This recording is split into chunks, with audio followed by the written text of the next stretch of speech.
Hey gamers, do you want to learn how to install Easy Anti-Cheat on your PC or laptop? In this video, I'm going to help solve your problem. So first of all, we're going to go over to easy.ac, and this is a part of Epic Games. So if you scroll down, you'll find that these are the easy protected games. So if you've got Rust, iRacing, Fortnite, Apex Legends, or Fall Guys, you got the easy anti-cheat inside it.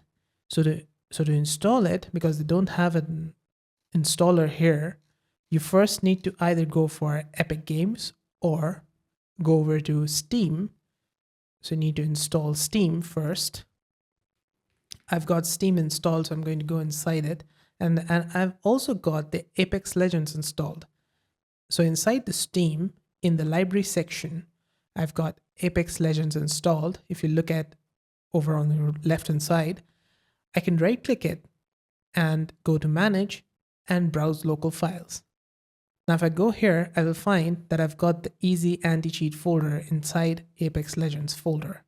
I can go inside it and click on this to install the easy anti-cheat to your computer. And that's it. This is how to find and install easy anti-cheat on your PC or laptop. Did this video help solve a problem? Let me know with a like and comment. And if it did not, let me know in the comments and I will try to help solve a problem. And that's it. See you again in the next one.